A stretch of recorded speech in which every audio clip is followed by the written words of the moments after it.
presentamos 24 tarde.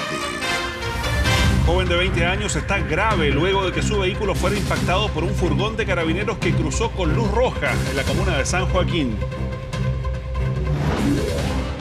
Polémica por reajuste del salario mínimo. Ministro del Trabajo acusa a la oposición de estar en una cruzada política para causarle daño al gobierno. Más de 70 adultos mayores fueron los primeros en recibir el aguinaldo por parte del Estado. El pago de 18.874 pesos será entregado a 2 millones de pensionados durante septiembre. ¿Cómo les va? Muy buenas tardes. Un furgón de carabineros protagonizó un violento accidente que dejó 3 personas heridas. Claro, el conductor del vehículo particular fue trasladado al Hospital Barros Luco, donde se encuentra con riesgo vital. ¿Tiene más antecedentes sobre esto? Fabián Collado. Fabián, buenas tardes. Muy buenas tardes, Pati Mauricio. Investigación que está en pleno desarrollo por parte de Carabineros en estos minutos en la comuna de San Joaquín, en este violento accidente de tránsito que se produjo pasadas las 11 de la mañana. Este furgón policial correspondiente a esta comuna venía desde la unidad policial específicamente, transitando por la avenida Las Industrias en dirección hacia el sur. Es en ese minuto cuando cruzan la intersección con San Nicolás que este furgón policial no habría respetado la luz roja del semáforo, iba con las sirenas encendidas, según los testigos, iba rumbo a la comuna de La Pintana debido a que se estaba realizando el desalojo de un colegio que estaba tomado a prestar colaboración específicamente. Cuando cruzan el semáforo en rojo, lamentablemente, justo venía por San Nicolás en dirección hacia el oriente, en verde, un conductor de 20 años en ese vehículo color celeste, quien sufre todo este impacto. De hecho, quedan prácticamente al medio del bandejón central ambos vehículos, el policial y también el vehículo civil que ustedes están revisando en pantalla. Hubo un fuerte operativo que se desplegó en este lugar. De hecho, estabilizaron a este conductor de 20 años, fue derivado en una ambulancia hasta el Hospital Barros Luco, donde se está debatiendo entre la vida y la muerte. Está en estado de extrema gravedad en estos minutos. Mientras tanto, los funcionarios policiales, una subteniente que iba en este vehículo de Carabineros, fue derivada, al igual que el cabo, hasta el estadio de Arturo Vidal, que se encuentra a pocas cuadras de este lugar, y posteriormente en el helicóptero policial hasta el hospital institucional. Ellos estarían con heridas fuera de riesgo vital, pero están siendo analizadas, están en observación todas sus lesiones. En estos minutos, la sección investigadora de accidentes de tránsito de Carabineros permanece realizando toda la investigación de rigor con el fin de poder esclarecer este accidente que hasta el momento ya se estaría dilucidando. Estaría claro que no habría respetado la luz roja del semáforo el furgón policial comandado por este subteniente y por este cabo. Tenemos algunas declaraciones por parte de testigos y de Carabineros. Revisemos a continuación. Pero el furgón se pasó la luz roja. No frenó, nada. Directo el golpe, nada más. Iba muy rápido. Sobre los 70, 80, sobre. No, él tenía su verde como con tiempo. No es que él al verde, al lado le haya dado el verde y haya cruzado. No, él estaba con verde. Y el carabinero tenía rojo. No paró. Sentimos un fuerte golpe y dije choque. Vine a mirar y vi que no... ¿Cómo se llama? Los carabineros estaban como que fue un golpe. Y después volví de nuevo a pasar. Fui a la casa, volví. Fui a buscar el teléfono y firmé cuando al joven lo estaban sacando. Grave. Y toda la gente decía que se estaba muriendo. Y no llegaba nunca la ambulancia. De repente llegaron 2 y ahí los bomberos fueron los que lo sacaron. Involucra a 2 vehículos, uno de ellos un furgón Z, que a bordo de este iba una subteniente y un cabo, quienes colisionan con un vehículo particular. No, ellos iban en un patrullaje rutinario de prevención, y las causas y la dinámica del accidente obviamente la desconozco porque van a ser motivos de todas las pericias que realice, en este caso, la SIAR. Bueno, la persona que se encuentra en peor estado es este joven de 20 años, quien se está debatiendo entre la vida y la muerte en el hospital Barros Luco. Mientras tanto, el tránsito permanece suspendido por la avenida Las Industrias en dirección hacia el sur. Es específicamente la vía exclusiva, la vía del transporte público, que se encuentra con la respectiva suspensión debido a los peritajes que están finalizando por parte de Carabineros. Aproximadamente a las 2 de la tarde ya estaría absolutamente normal el tránsito acá en la comuna de San Joaquín, pero que tomen vías alternativas obviamente los conductores. Vamos a revisar más informaciones de la jornada. Nos trasladamos a la comuna de Pirque. Mucha atención con las imágenes de las cámaras de seguridad, porque ustedes pueden ver cómo una pareja de delincuentes ingresan hasta una parcela que está ubicada en la calle El Llano. Todas estas imágenes corresponden a las 8 de la noche del día de ayer.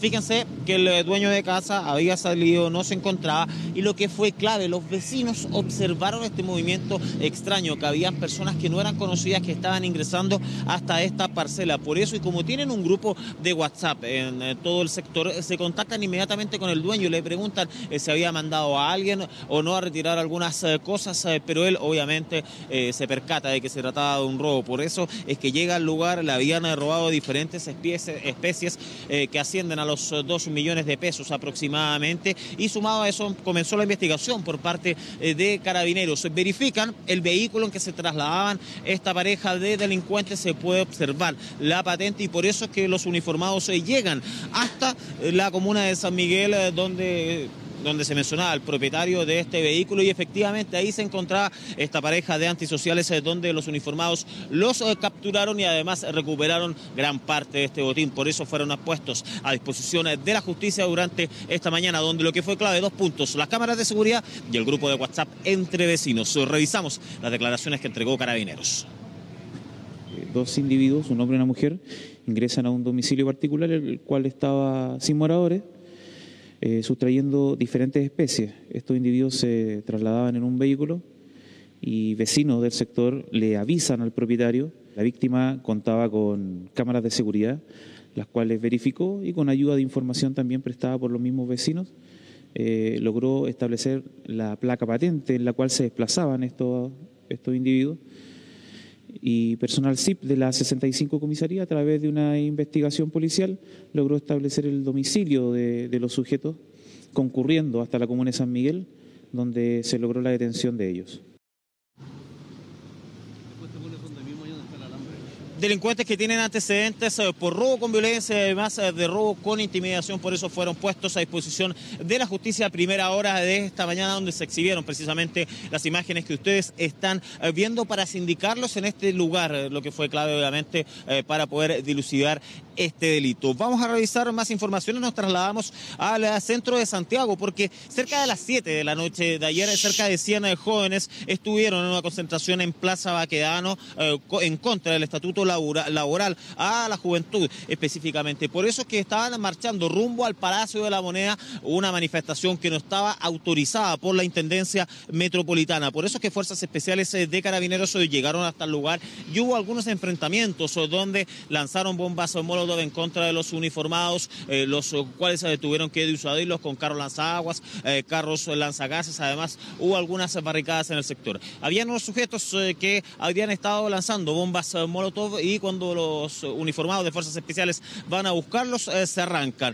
Carabineros de la primera comisaría estaba muy atento a esta situación y se percata de estos sujetos y los capturan, uno de 17 y el otro de 21, en Miraflores con huérfanos y el otro en estado con huérfanos. Fueron capturados y se les encontró en su mochila gran cantidad de botellas boca ancha, además de acelerantes y algunas ropas para ser utilizadas como mechas y así fabricar en definitiva las bombas molotov para ser lanzadas en contra de Carabineros. Eso es un delito porque puede causar obviamente daños graves e incluso la muerte de una persona, porque está considerada como un arma, y por eso fueron capturados en definitiva estas 2 personas por el porte ilegal de elementos incendiarios. Además, dentro de esta manifestación se detuvo a otras 13 personas por desórdenes simples. En total, 9 hombres y 6 mujeres, los cuales fueron capturados, derivados hasta la unidad policial de Santiago Centro, pero fueron dejados en libertad por parte del Ministerio Público ante una eventual audiencia de formalización de cargos, si es que la Fiscalía así lo determina. Revisamos las declaraciones de los uniformados de la primera comisaría a continuación. Se habrían dado la fuga después de proceder equipos especializados de fuerzas especiales, los cuales mantenían elementos incendiarios en sus mochilas. De esta situación, esto ocurre en el sector de José Miguel de la Barra con Merced, donde la central Cámaras verifica a los sujetos, hace un seguimiento de esto y va entregando información vía radial. Nosotros nos encontrábamos en un sector cerca del sector Plaza de Armas, por lo que el equipo focalizado de la primera comisaría llega en forma casi inmediata. Toma detenido a uno de los sujetos, el cual sería menor de edad, mientras el otro se da la fuga, recorriendo varias cuadras, siendo detenido posteriormente en el sector de San Antonio con Huérfanos. Se está teniendo mucha atención en estas manifestaciones en contra del Estatuto Juvenil, debido a que ya hace algunas semanas hubo un ataque en contra de un OK Market que está ubicado muy cerca de la ex posta central, y ahora vuelven a ocurrir hechos de violencia. Por eso es que también la Intendencia Metropolitana está poniendo ojo debido a las eventuales autorizaciones de las marchas que ocurren en relación a esto. Nosotros cerramos acá en la comuna de San Joaquín. Ya se va a reanudar el tránsito en cosa de minutos. De hecho, ya fueron retirados ambos vehículos y vamos a estar muy atentos respecto al estado de salud de este joven de 20 años que se encuentra en estado de extrema gravedad, hospitalizado ahí en el recinto asistencial de la comuna de San Miguel, el hospital Barros Luco. Pati Mauricio. Así es, atentos a su estado de salud y también la investigación que venga después para determinar qué fue exactamente lo que aquí ocurrió. Muchas gracias, Fabián. Buenas tardes. Y una violenta colisión dejó a una persona fallecida y 20 heridos, esto en Antofagasta. Sí, el accidente involucró a 11 vehículos. A Ivania Echavarría nos tiene más antecedentes a esta hora. Ivania, buenas tardes. Hola, ¿cómo están? Muy buenas tardes, Patricia, Mauricio, ustedes lo decían. Una violenta colisión múltiple que se registra poco antes de las 8:30 de esta mañana en Avenida Salvador Allende. Este es uno de los principales ingresos a la ciudad de Antofagasta. ¿Y qué es lo que ocurre?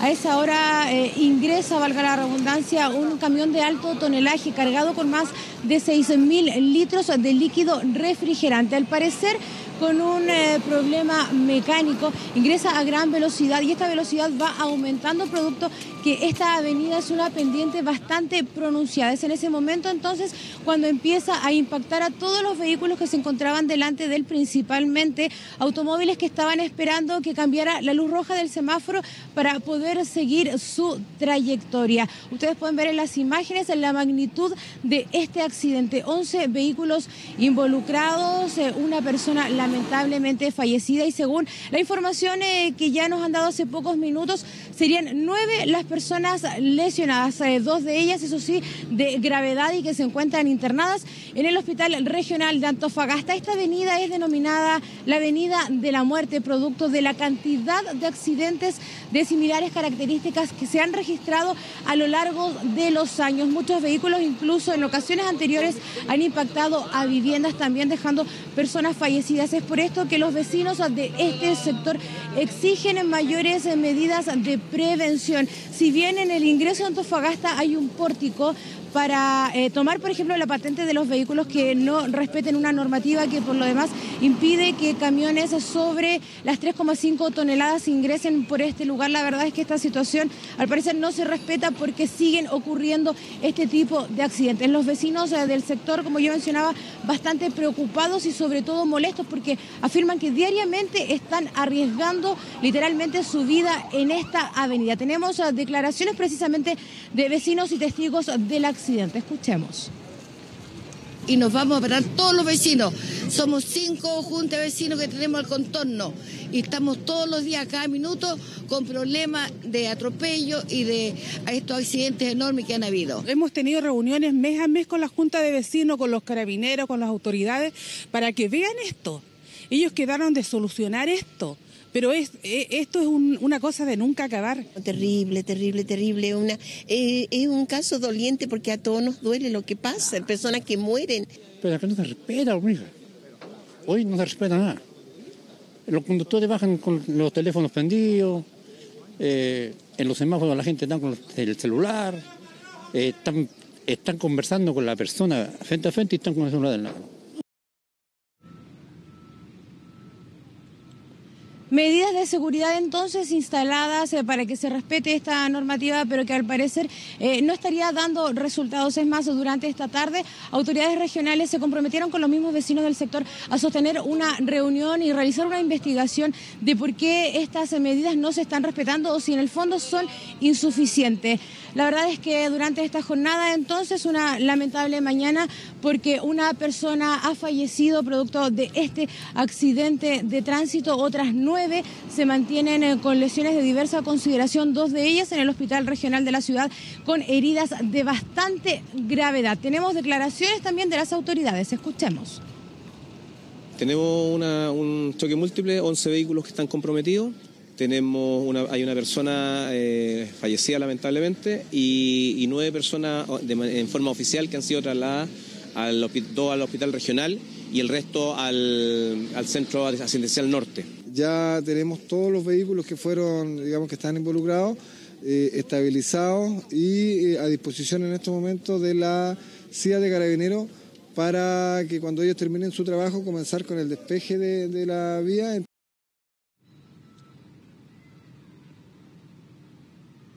La identidad de la persona fallecida todavía no ha sido entregado públicamente. Su cuerpo fue trasladado al servicio médico legal y hasta ahora todavía se mantienen las unidades de emergencia en este sector, básicamente porque tienen que comenzar a hacer la limpieza del pavimento que quedó todo manchado con este líquido refrigerante que además es sumamente resbaloso. Es por esto que incluso han llegado camiones llenos de arena para comenzar entonces a esparcir esta arena en el mismo pavimento y comenzar la limpieza. Posterior a eso, recién comienza la remoción de estos vehículos, estos 11 vehículos que se han visto involucrados en este lamentable accidente de tránsito y que además obligó a que todas las compañías de bomberos de la ciudad debieran concurrir a este lugar para trabajar en el rescate de las mismas personas que se encontraban atrapadas. Por último, mencionar que no es el último accidente, porque poquitos minutos antes de este accidente hubo un atropello donde lamentablemente una menor de 14 años falleció muy cerquita de este lugar y a pocos minutos de este accidente. Patricia, Mauricio. Sí, Vania, muchas gracias por esta información desde Antofagasta. Buenas tardes. Buenas tardes. Con esto nos vamos a una muy breve pausa. En instantes regresamos con más noticias. No se vayan.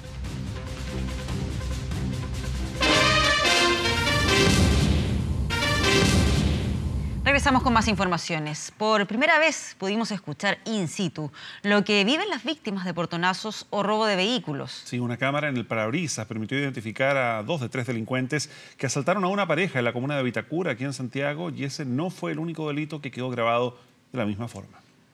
Bájate. Llamé al botón de pánico. Llamé al botón de pánico. No. Llamé al botón de pánico. Bájate. Llamé al botón de pánico. Bájate. Bájate. Bájate. Bájate. Bájate. Bájate. Auxilio. Bájate. Llamé al botón de pánico. Imagen y voces completamente nítidas que permiten identificar quiénes son las víctimas y los delincuentes. Gritos de auxilio que demuestran la desesperación de los afectados que, pese a ser amenazados con cuchillos, se oponían al robo de su vehículo. Pero ¿cómo fue esta situación? Si retrocedemos a estas imágenes, llegamos a una tranquila conversación de pareja que, al ver 2 perros en la calle, pretendieron ayudarlos. Dos. Hay 2 vueltas comiendo vacunas. Qué lindo, ¿eh? Tienen placa. Van a haber 2. Deja estacionamiento, compañero. 15 segundos después de detenerse, comenzó la pesadilla.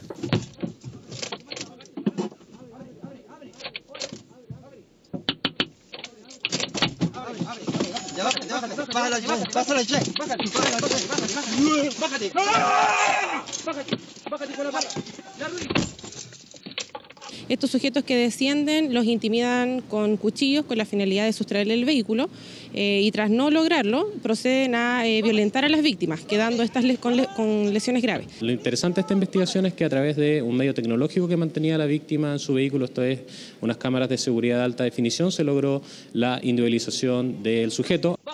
Este registro audiovisual es del 11 de marzo, pero una situación similar ocurrió la madrugada de este lunes en la comuna de San Bernardo. El conductor de este vehículo, que por temor no quiere ser identificado, iba rumbo a su domicilio en calle Arturo Gordon, pero antes de llegar... Un individuo en una esquina y hace como un tipo seña, lo cual de repente ingresa un vehículo y se me tira, venía contra el tránsito, o sea, en sentido contrario, y se me tira delante de mi vehículo, el cual tuve que salir en reverso. Jamás pudo avanzar, siempre escapó marcha atrás, maniobra que le permitió ocultarse en un motel. Aún así, los delincuentes lo encontraron. Bajaron del auto, sacaron sus armas e intentaron detener hasta con patadas el portón eléctrico. La víctima sí alcanzó a entrar al recinto y las otras personas entraron a pie a golpearlo y las intenciones no sé si eran quitarle el auto. Y al escuchar, digamos, nuestro sistema de pánico que tenemos en el local, salieron arrancando. Al momento que ingresaron los individuos, apiedraron el vehículo, el cual me llegó una piedra en la mano. De estos delincuentes hasta ahora nada se sabe. De los que asaltaron a la pareja en Vitacura, uno de ellos es Israel Aguilar, de 19 años, con antecedentes por robo con sorpresa y receptación. Fue formalizado este martes, quedó en prisión preventiva. Horas después, uno de sus compañeros de delito, Sergio Ibacache, de 27 años, alias El Jote, fue detenido por la PDI.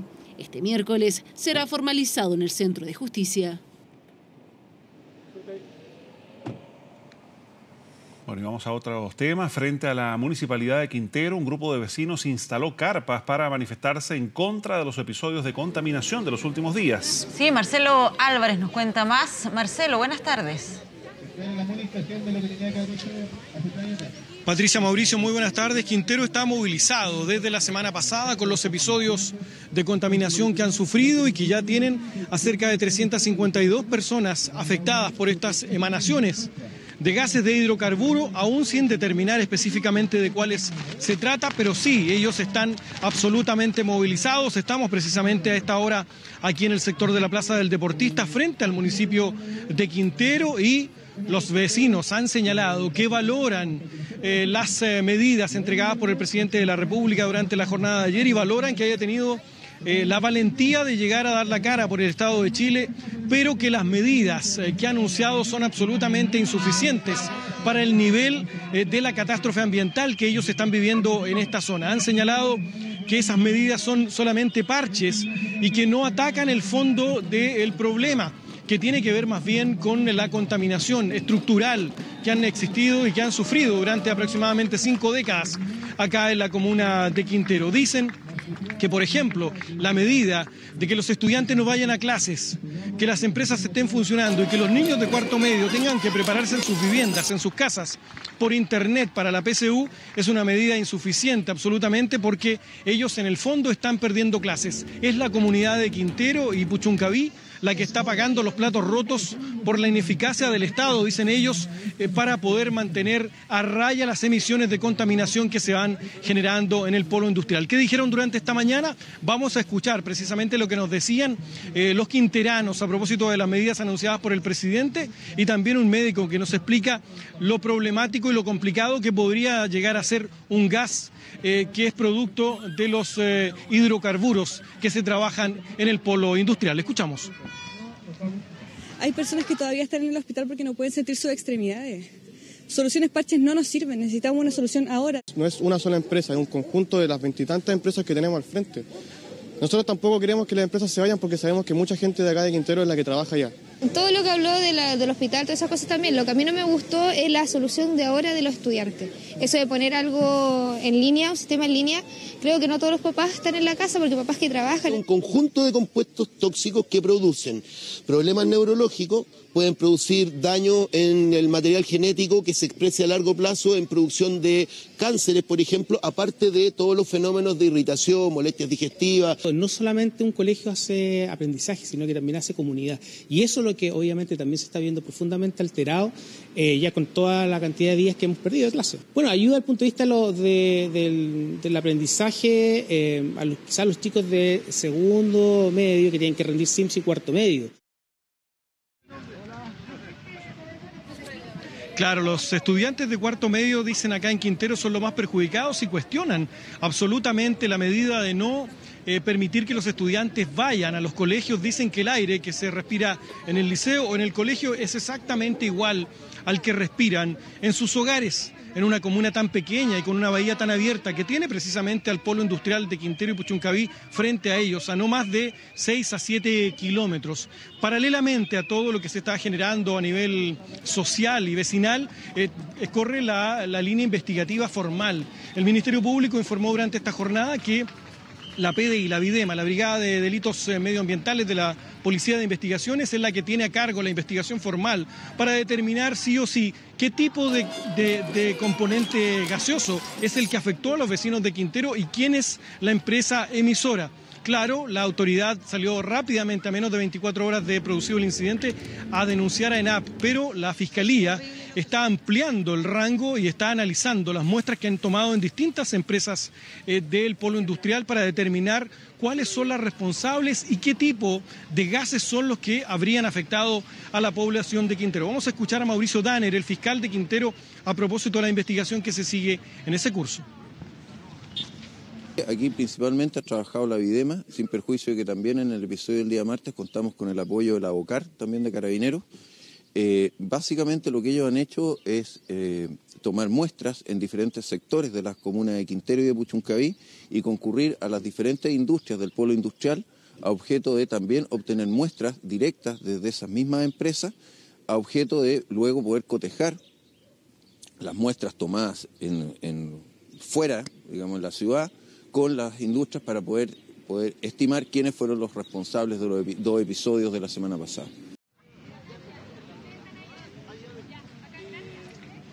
Claro, la Fiscalía tiene fundadas sospechas de que no solamente puede ser ENAP la causante de la contaminación que ha afectado a la población de Quintero, y para eso deben seguir la investigación formal y descartar todas las posibilidades que puedan darse en estos dos incidentes. Recordemos que la semana pasada comenzó el día martes uno de los incidentes de contaminación, pero el más grave se generó durante la jornada del día jueves. Eso sí, durante varios días ha mantenido el Ministerio de Medio Ambiente fundamentalmente y también la Intendencia Regional de Valparaíso la tesis respecto de que ENAP es la causante de la contaminación, básicamente porque ellos estaban realizando una serie de trasvasijes y limpiezas de algunos estanques ahí en la planta que tienen en el sector de Loncura, que está inmediatamente frente a Quintero, pero cruzando la bahía que existe en este punto. Ellos, según la Superintendencia de Medio Ambiente, es la responsable de las emanaciones que habrían afectado, como les decía, a los vecinos de Quintero. Durante esta jornada habló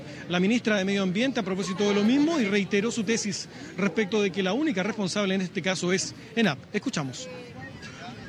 El foco lo que tenemos que poner es la evidencia, y la evidencia tomada por la Superintendencia de Medio Ambiente en los intensivos procesos de fiscalización que se han llevado en todas las empresas de la zona es que es la única que ha encontrado evidencia de que hay faenas que pudiesen estar generando los niveles de gases hidrocarburos que estamos viendo es ENAP. Y justamente como gobierno nosotros respaldamos a la superintendencia en la evidencia que ella ha encontrado.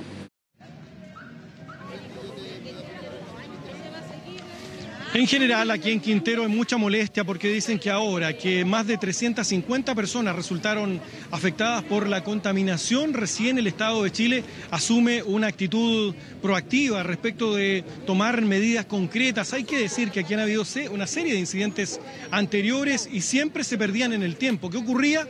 Venían fiscalizadores, se tomaban muestras, se entregaban una serie de informes, pero nunca se castigaba a nadie. Los quinteranos y la gente de Puchuncaví están exigiendo que por una vez por todas terminen los incidentes de contaminación que ponen en riesgo a la población y se determine qué tipo de componente y quién es el responsable. La Fiscalía ha dicho que que se van a tardar por lo menos un par de semanas en analizar los componentes recogidos en estas dos comunas y poder determinar qué tipo de componente fue el que afectó a más de 300 personas en los incidentes de contaminación vividos durante la semana pasada aquí en la comuna de Quintero. Mauricio, Patricia.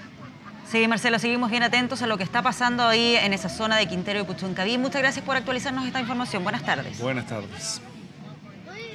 Y atención también a lo que sigue, 160 millones de pesos le cambian la vida a cualquiera. Imagina entonces la rabia y la frustración de una persona que pierde esa suma en un par de minutos y a manos de delincuentes. Es lo que le sucedió a un empresario que vio cómo el dinero de una herencia desapareció ante sus ojos en la comuna de Recoleta.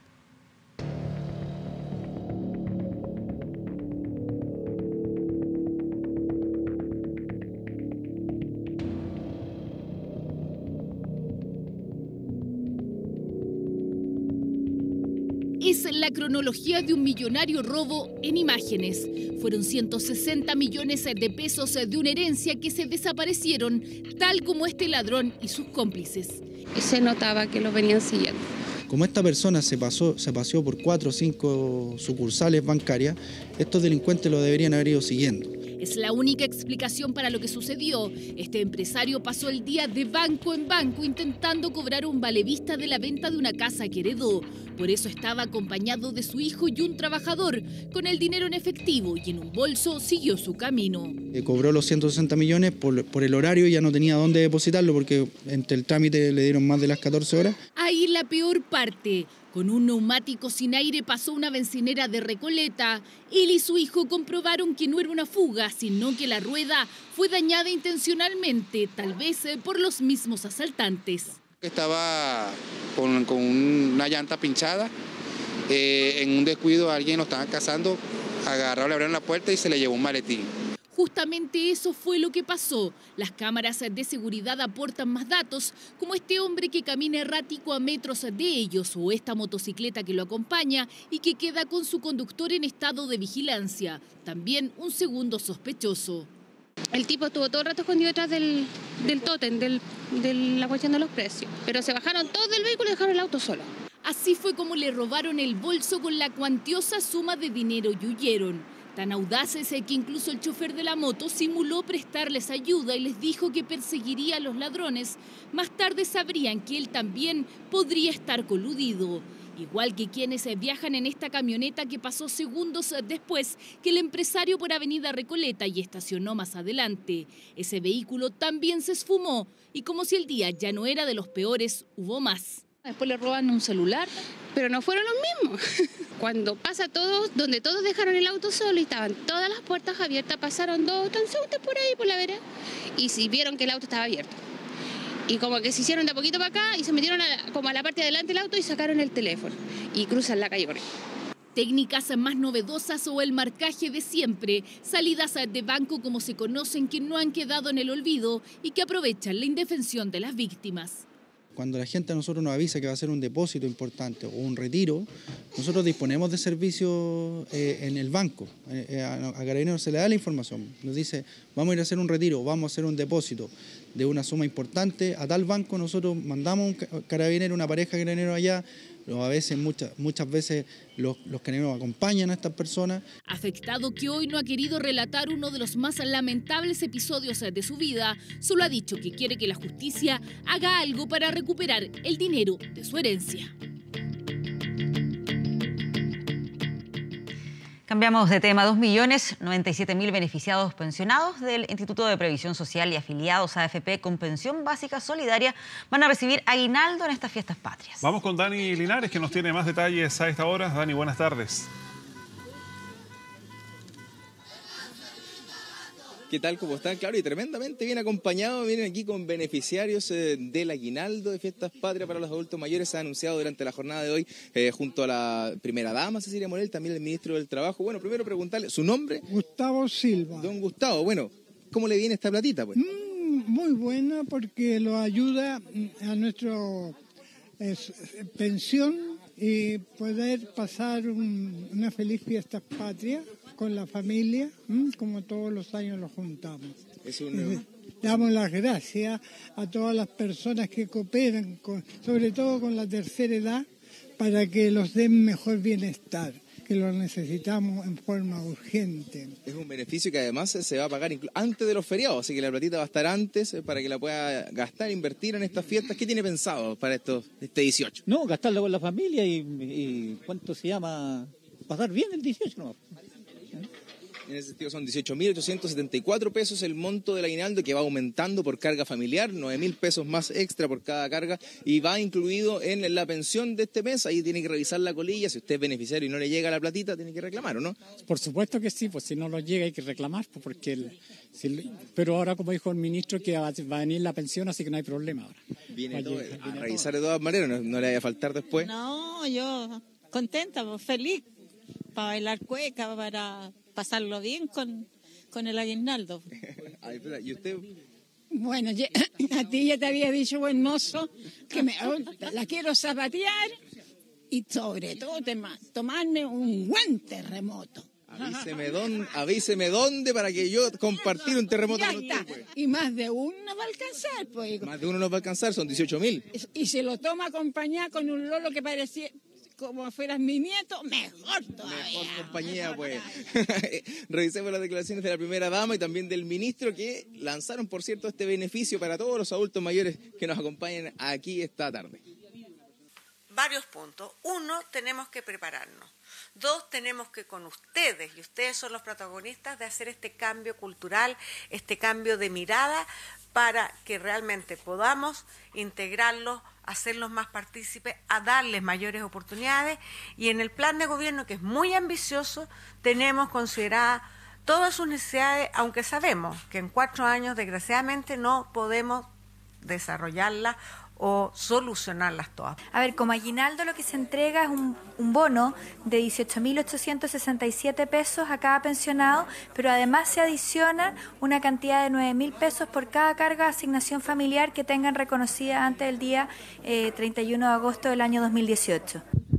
Bien, nos despedimos, cerramos, por cierto, con el saludo de todos ustedes. Despídense nomás ahí para toda la familia, para disfrutar este 18 de septiembre en familia. Y, por cierto, a revisar bien la colilla del pago de la pensión. Ahí va a estar este monto de 18.000 pesos y fracción para todos los adultos mayores.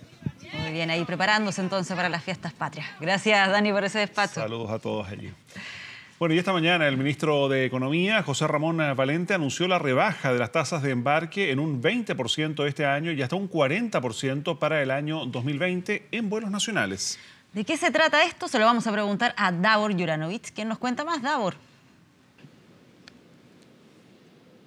Claro, ¿cómo les va? Muy buenas tardes. Cada vez son más los millones de pasajeros que están volando al interior de nuestro país y también hacia el extranjero. De hecho, el Aeropuerto Internacional de Santiago está moviendo en un año calendario ya 22 millones de pasajeros. Por eso hoy día el gobierno de alguna manera se hace cargo de ese auge que ha tenido el impulso aéreo en nuestro país, que se ha notado además en la rebaja de los pasajes aéreos, que de acuerdo a las estadísticas muestran que han caído un 43% en el valor durante los últimos 10 años. La industria hace rato que venía diciendo por qué no bajan las tasas de interés, ya que si comparamos el uso de los aeropuertos de Santiago frente a la utilización de otros aeropuertos de la región de Latinoamérica, Chile estaba extremadamente caro, con un precio promedio de 7.592 pesos de tasa de embarque para que usted vuele de Santiago a Antofagasta, de Santiago a Punta Arenas. Entre ciudades había un cargo fijo de 7.592 pesos. Hoy día la buena noticia, el anuncio del gobierno es que las tasas de embarque van a bajar de manera inmediata, un 20%, van a estabilizarse más o menos en 6.000 pesos durante el año 2018 y bajarán además otro 10% el 2019 y un 10% adicional hacia el año 2020. Es un decreto presidencial que va a firmar en los próximos días el presidente Sebastián Piñera y que debería comenzar a sentirse en el precio final de los pasajes aéreos a contar del mes de octubre. Escuchemos de inmediato el anuncio que hizo esta mañana el ministro de Economía, José Ramón Valente. Cuando uno toma el promedio de los pasajes nacionales, las tasas de embarque representan 1/3 del valor total que la gente está pagando por ese pasaje. Eso no tiene mucho sentido. Vamos a hacer una rebaja inmediata de 20% en las tasas de embarque nacionales, que va a ser seguida de bajas adicionales. El 2019 de 10% adicional y el 2020 de 10% adicional, de tal manera de que en términos nominales vamos a haber bajado 20, 10, 40%, que al 2020 eso se va a traducir en una rebaja, como esto sigue subiendo por el IPC, en una rebaja de aproximadamente un poco más de 30%. Hay rebaja entonces en los tickets aéreos para moverse dentro de nuestro país, pero también esta rebaja considera los precios internacionales, ya que hoy día la tasa de embarque promedio en los vuelos de largo aliento para ir de Santiago a Madrid, de Santiago, por ejemplo, a Lima, es de $30. Esto va a bajar de manera inmediata a $26, el año 2019 a $25 y hacia el año 2020 a $24. Es el anuncio que ha hecho el gobierno, que solamente está esperando el decreto presidencial que se ha firmado por el presidente Sebastián Piñera. Luego esto va a la Contraloría para que haya una toma de razón de este decreto y por eso se calcula que ya en octubre deberían estar vigentes estas nuevas tarifas tanto para los vuelos nacionales como los vuelos internacionales. Una medida que apunta directamente a los pasajeros, a los pequeños empresarios también que se están moviendo por nuestro país, a quienes escuchamos de inmediato acá en Televisión Nacional de Chile. No, genial, impecable, porque eso ayuda al presupuesto familiar, así que impecable. Me parece una muy buena medida. ¿Ayuda esto? Va a ayudar de todas maneras, sobre todo las aerolíneas low cost que tienen pasajes bastante más baratos. La tasa lo encarecía mucho y yo creo que con esto va a ser una buena medida para fomentar el pasaje en avión. Todo lo que ayude, que sea una economía, que pueda servir para poder viajar a menos costo, súper bueno. En realidad es una medida para la clase media, yo creo que sí, súper bueno. Me parece súper buena medida porque son bastante caras las tasas de embarque. Son una de las más caras que hay, en Sudamérica y a nivel mundial, así que me parece súper buena idea.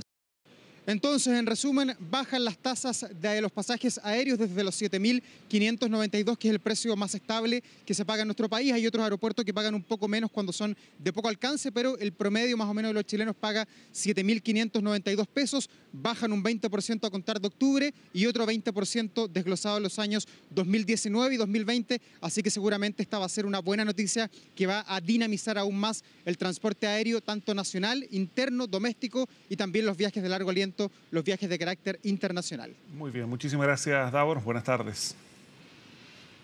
Bueno, y tras el fracaso en la tramitación del salario mínimo, continúan las recriminaciones entre el gobierno y la oposición. Sí, esta mañana el ministro del Interior acusó a la nueva mayoría de negar la sal y el agua. Vamos con Antonio Ruiz, que nos tiene más detalles a esta hora. Antonio, buenas tardes. ¿Cómo están? Buenas tardes. Sí, declaraciones cruzadas entre el gobierno y la oposición, y es que por primera vez el salario mínimo en Chile cruzaría la barrera de los 300.000 pesos. Había acuerdo para ello. De hecho, en sesión extraordinaria el pasado día lunes, el Parlamento, con los votos de la oposición, despachó el proyecto de reajuste al salario mínimo que proponía, claro, en primer término, elevar en 10.000 pesos a 286.000 el salario mínimo en agosto de este año y a partir de marzo del próximo año alcanzar los 301.000 pesos.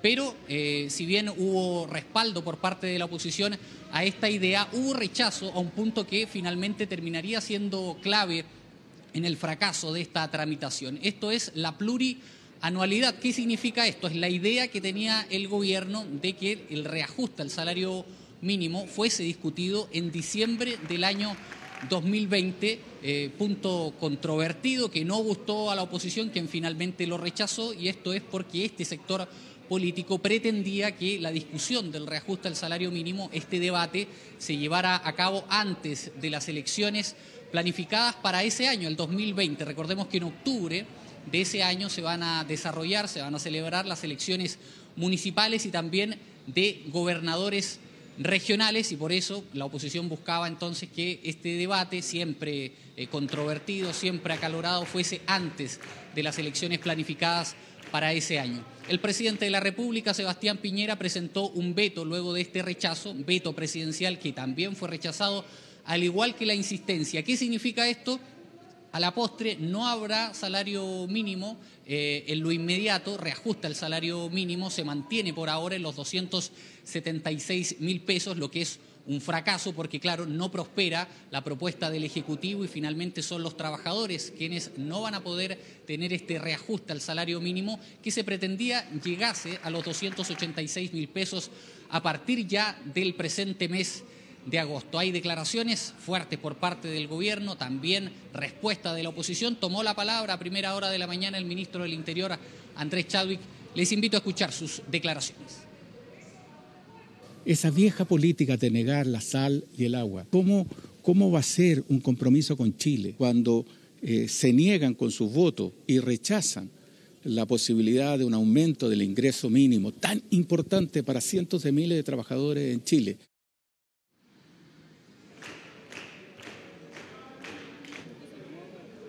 En riesgo, claro, el reajuste al salario mínimo que el gobierno, claro, planteaba y bien digo, propuso al Congreso en este proyecto de reajuste que finalmente se ve en un traspié luego del rechazo de la oposición y también por parte de algunos de también sectores de Chile Vamos. Esto es la insistencia que presentó el gobierno. Hubo respuesta, por cierto, de la oposición durante esta mañana. En el Partido Radical hubo algunas citas durante esta mañana y allí tomaron la palabra el presidente del Partido Socialista, Álvaro Elizalde, y también del PPD, Heraldo Muñoz. Pasemos a revisar.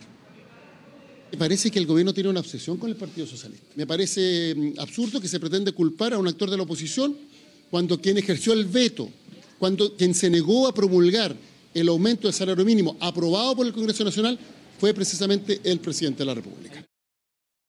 La oposición estuvo de acuerdo con el monto que propuso el gobierno.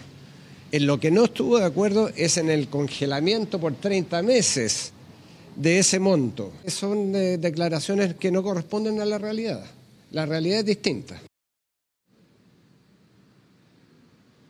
Sí, declaraciones cruzadas cuando el gobierno evalúa, por cierto, presentar un nuevo proyecto de reajuste al salario mínimo, la única alternativa que va quedando, la verdad, para poder elevar a corto plazo el salario mínimo de 276.000 pesos en la actualidad y que reciben mes a mes más de 800.000 compatriotas.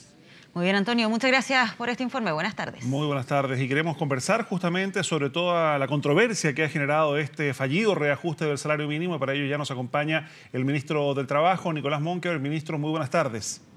Hola Mauricio, hola Patricia, ¿cómo están? Gracias por acompañarnos. Partir preguntándoles quién tiene la razón, porque escuchábamos recién a los dirigentes de la oposición señalar que acá ellos aprobaron el reajuste del salario mínimo, pero lo que no aprobaron es esta plurianualidad, esto de reajustar hasta 30 meses en adelante. Bueno, la verdad que ellos no están diciendo, como se diría, la verdad completa, porque el reajuste que presentó el presidente Piñera, primera cosa, y los números no engañan, es el reajuste más alto que se ha presentado al Parlamento desde el año 2000 en adelante. Tenía 3 guarismos. El primero que subía inmediatamente de 276.000 pesos a 286. El segundo que permitía en marzo llegar a 301.000 pesos, que es un reajuste del 9%. Más de 3 veces de lo que se reajustó el gobierno anterior. Y el tercer guarismo era el que permitía 12 meses después llegar a un piso es garantizado de 317.000 pesos y si la economía seguía creciendo como ahora, a 320.000 pesos. Ellos votaron en contra de eso.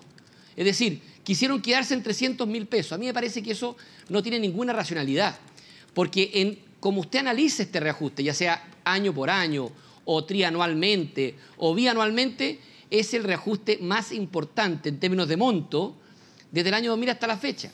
Entonces, la verdad que no están diciendo la verdad completa. Ministro, ahora, ¿Sí? Más allá del monto, el punto de la discordia acá, según se ha planteado desde la oposición, es cuándo se vuelve a discutir el tema del reajuste del salario mínimo. Desde la oposición se acusa de tosudez al gobierno por lo que plantean que es una insistencia en que recién se pueda venir a discutir nuevamente el año 2021 el reajuste. Mire, ¿cuál es el tema de fondo acá? ¿Qué es lo que quieren los trabajadores que hoy día ganan el sueldo mínimo? Que se les incremente el sueldo lo más alto posible. Si esta propuesta les incrementaba el sueldo a la cifra que ya le dije y que es el reajuste más alto de los últimos 15 años, qué bueno que haya habido plurianualidad. Lo que parece irracional es que ellos prefieran dejar un reajuste más bajo, es decir, a 300.000 pesos, para cortar el periodo. Yo estoy de acuerdo que la plurianualidad puede ser un mal negocio si el reajuste es bajo. Pero si usted logra con la plurianualidad mejorar el reajuste, como fue este caso, bien por los trabajadores. Si aquí lo que llama la atención es que al final del día, uno ve que algunos parlamentarios, no todos, porque hay que ser justo, algunos parlamentarios, la nueva mayoría, estaban más interesados en tener un escenario político electoral previo a las elecciones para negociar, en vez de aceptar al tiro un reajuste. Ministro, del salario mínimo, que era mucho más de lo que se había hecho en los últimos gobiernos. A ver, pero y eso creo yo que es complicado y es una mala decisión. Ministro Guzmán, pero a ver, seamos claros. Usted fue diputado, usted fue presidente de la Cámara, sabe que esto año tras año habitualmente lo que se hace es negociar.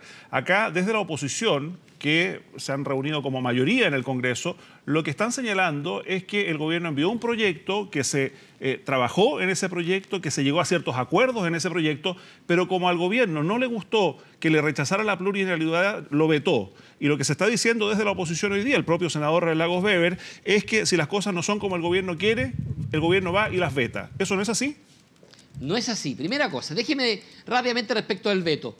La presidenta Bachelet ha usado 2 veces el doble de vetos que el presidente Piñera. Entonces, cuando aquí despotrican que el veto, una herramienta que usa el presidente Piñera, no es verdad. La mitad, el presidente Piñera ha vetado menos de la mitad de las veces que lo hizo la presidenta Bachelet. Segundo, lo que no parece razonable es que los mismos senadores y diputados que hace pocos años aprobaron una plurianualidad que presentó la presidenta Bachelet, que le subía el sueldo al promedio de 3% a los trabajadores, hoy día voten en contra de una plurianualidad que le sube al doble el sueldo a los trabajadores. Uno pide un mínimo de coherencia, porque al final del día yo creo que no se puede hacer política ni darse gustos contra el gobierno con el sueldo de los trabajadores, ni menos con los trabajadores que ganan el mínimo. Esta no es una causa para estarle haciendo al gobierno daño, porque al final el daño se lo hacen a los trabajadores. Pero, perdón, ministro, entonces, ¿se va a insistir en la plurianualidad? ¿Van a enviar un proyecto nuevamente con un proyecto de reajuste plurianual? Nosotros vamos a insistir en que el reajuste sea el más alto para los trabajadores. ¿Y plurianual? Oiga, si la plurianualidad, si hacerlo por más de un año, porque eso significa plurianualidad, implica que el reajuste va a ser más alto, yo no voy a renunciar a convencer a los muchachos de la oposición que eso es lo que hay que hacer. ¿Cómo es posible que yo le diga a los trabajadores, mire, ¿sabe qué? Yo no logré convencer a la oposición, voy a tener que hacer un reajuste más bajo, pero por menos tiempo? O sea, perdón, no, para que quede claro, ¿van a insistir en un proyecto que contempla un reajuste para más allá de un año? No, nosotros esperamos de verdad que la oposición, aquellos que usaron este tema más bien para fines políticos, recapaciten y se den cuenta que no es posible votar en contra del reajuste en monto más alto de los últimos 15 años.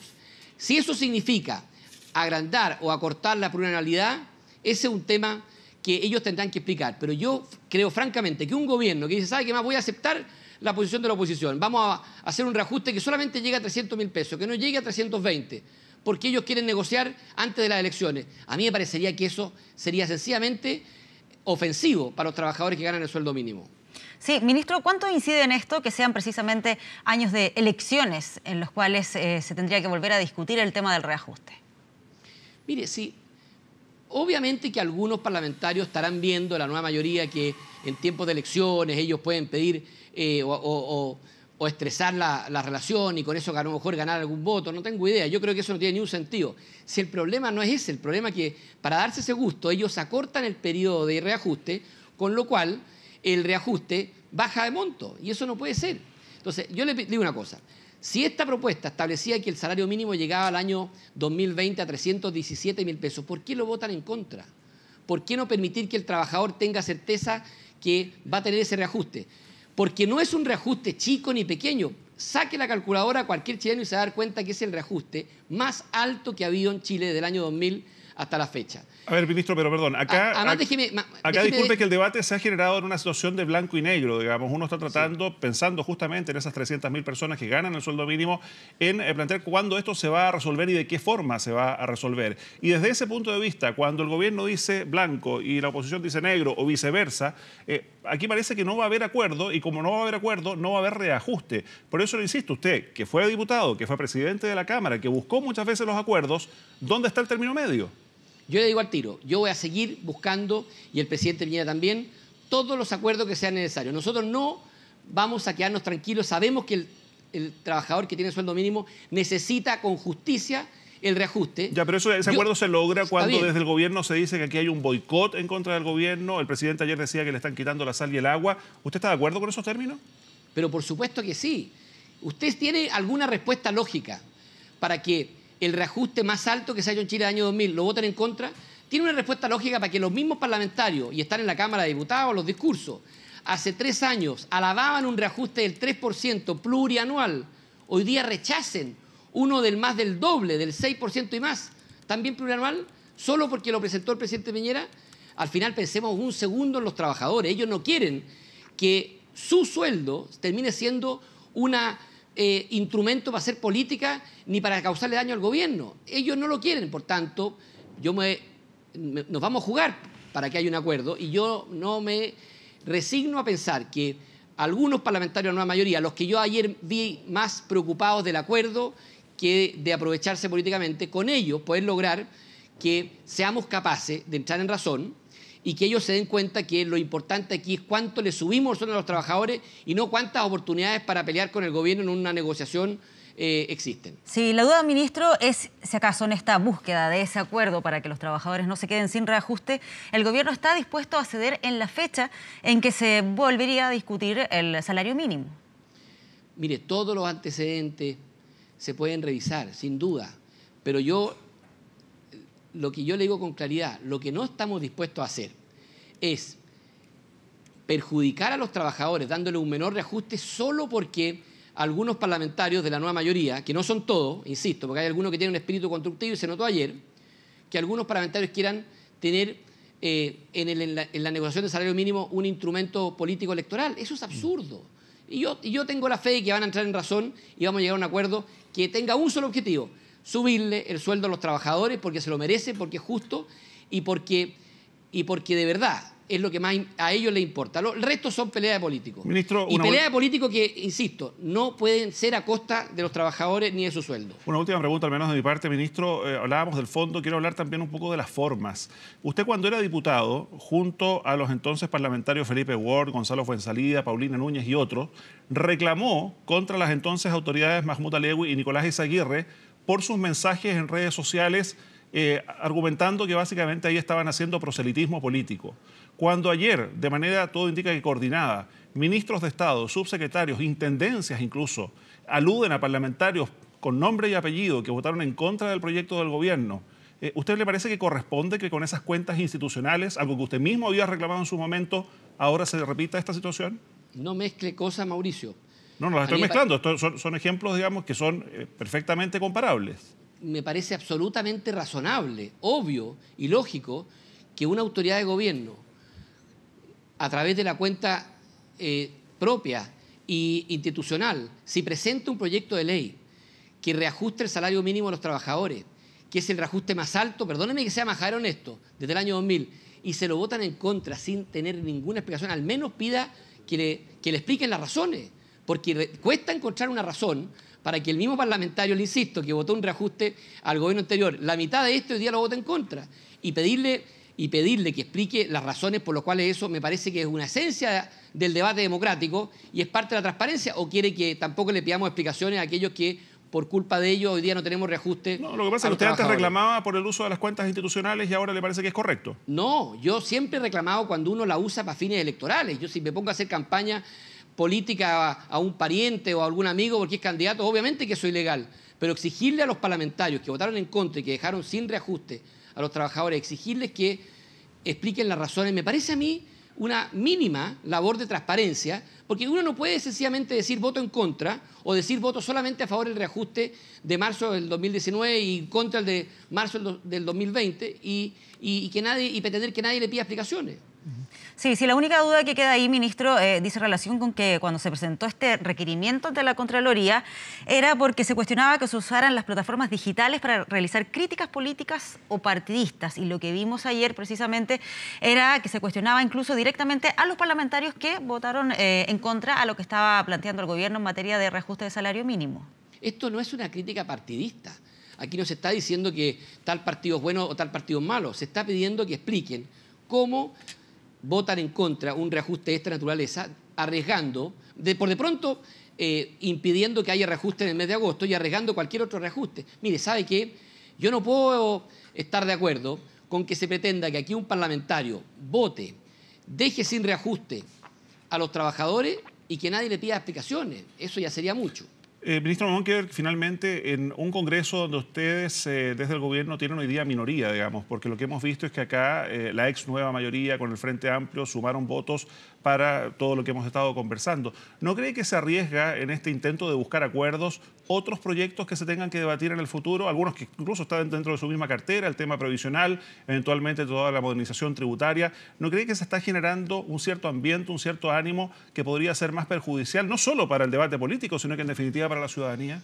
Mire, yo aquí quiero hacer una distinción, porque así como he dicho con claridad y firmeza que yo vi argumentos y razones de algunos parlamentarios que son inexplicables por qué votaron ayer el reajuste del salario mínimo, por aspectos externos, por en fin, yo sí también vi muchos parlamentarios que hasta el final, de la nueva mayoría me refiero, estuvieron tratando de que esto llegara a un acuerdo. Y mi llamado es a que esos parlamentarios, con ellos seamos capaces de articular un acuerdo. Yo hasta el último minuto vi a parlamentarios como el senador Lagos Weber, el senador Pizarro, en fin, aquí le puedo nombrar varios más, el diputado Asensio, querían un acuerdo y trabajaron hasta el final. Yo creo que aquí debe prevalecer el espíritu constructivo. Ser oposición no significa oponerse a todo. Si eso es mal entender la oposición. Una oposición tiene que ser capaz de criticar lo que no están de acuerdo y también sacar adelante proyectos cuando son buenos. ¿Qué más bueno para un trabajador que el reajuste que ayer que se presentó, que aunque lo diga 10 veces, permítame reiterarlo, era el mejor reajuste que se ha votado en el Congreso desde el año 2000? Ministro Nicolás Monker, muchas gracias por acompañarnos a esta hora en 24 tarde. Vale, muchas gracias, que les vaya bien. Vamos con otra información. La Municipalidad de Providencia realizó una fiscalización a un inmueble donde viven cerca de 180 personas. Sí, el lugar se encuentra en condiciones precarias y no mantiene medidas de seguridad. Vamos con Fabián Collado, que nos tiene más detalles. Fabián, buenas tardes. Muy buenas tardes nuevamente, Pati, Mauricio. Imagínense, para todas estas personas hay solamente 4 baños y una ducha, lo que tienen que paliar día a día estas personas que viven en el interior de este inmueble que está ubicado en la avenida Bellavista antes de llegar a Pío Nono. Se los arriendan por cerca entre 100 a 150 mil pesos una habitación en la cual estas personas viven hacinadas, personas de nacionalidad boliviana, peruana, también nacionalidad colombiana, incluso algunos chilenos, los cuales están día a día en ese lugar tratando de pasar un día mejor, en verdad, valga la redundancia. Hay más de 15 lavadoras al interior instaladas, hay mucha conexión hechiza, lo que ha llamado la atención por parte de las autoridades comunales. De hecho, la alcaldesa Evelyn Matei se hizo presente en el lugar recorriendo el interior, donde se puede observar que es un peligro. Hay muchísimas ampliaciones las cuales no están bien normadas y que en cualquier minuto, según lo que dice la alcaldesa de Providencia, podría ocurrir un incendio. El fin de semana pasado ya sucedió en esta comuna donde muchas personas lo perdieron absolutamente todo, e imagínense cuántas habitaciones hay al interior de solo una propiedad, entre 40 a 60 habitaciones y tan solo 4 baños. Estamos hablando entonces que por cada 10 personas tienen un baño, y para el total de las personas algo que parece inverosímil, una sola ducha para poder estar día a día. Por eso es que están realizando la búsqueda del dueño de esta propiedad, que según estas autoridades dicen que tiene locales comerciales en la comuna de Recoleta. Pero mientras tanto, ¿qué es lo que puede hacer la municipalidad? Según lo que dicen, como no están normadas todas estas ampliaciones que hay al interior, ya tienen una orden de demolición en la cual salió hace algunos años, pero esto está entrampado, todavía no han logrado llevarla a cabo debido a que el juzgado de policía local no les ha permitido a la municipalidad realizar esta demolición, y sobre todo lo que preocupa más es la calidad de vida de las personas. O sea, ¿qué es lo que va a pasar con ellas si es que se produce todo esto? Imagínense que todos ellos quedarían en la calle. Por eso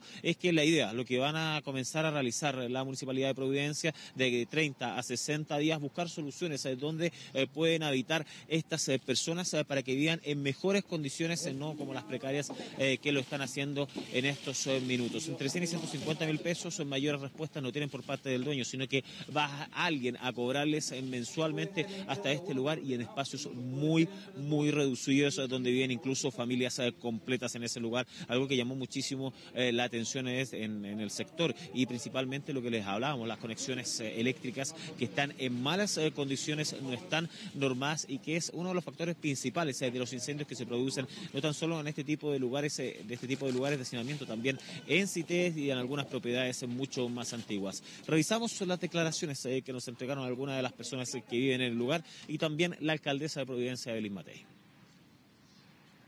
Andamos con el Dios en la boca, como se dice, ¿no? Mire, el otro día se quemó mi microondas por el caso de que acá uno no puede hervir agua porque se corta la luz. Bien irregular, porque la verdad, mire, esto es una casa para una sola familia y vive muchísima gente. Y en cada pieza viven de 4 a 5 personas.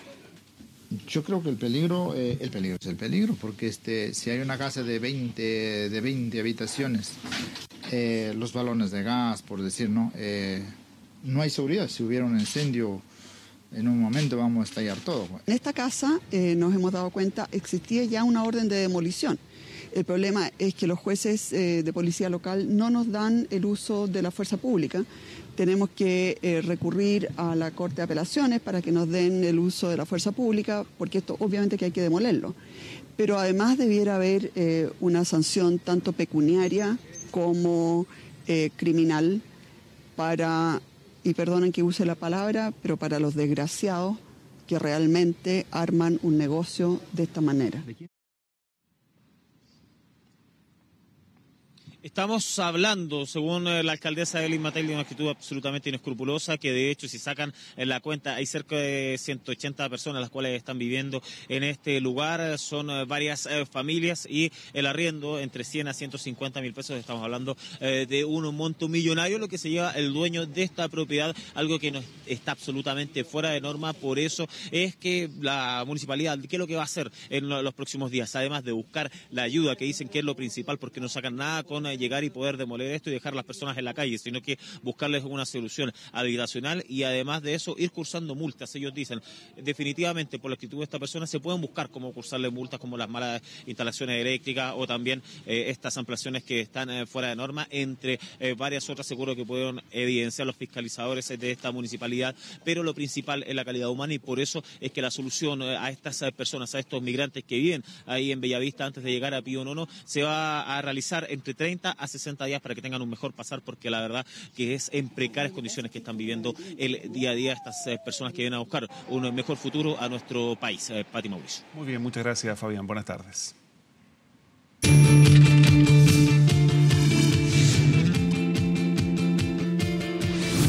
Momento de revisar qué es lo que pasa en el mundo. Sebastián Valdés nos acompaña. ¿Qué tal? Buenas tardes. Muy bien, buenas tardes, Patricia, Mauricio. Partimos revisando la actualización de la cifra de fallecidos allá en Puerto Rico después del paso del huracán María. Hace casi un año el gobierno de la isla admitió que eran casi 3.000 los fallecidos y no 64, como ellos sostuvieron durante los últimos 11 meses. Esto después de que una universidad estadounidense, la Universidad George Washington, les entregara un estudio que ellos le encargaron. Son 2.975 los fallecidos.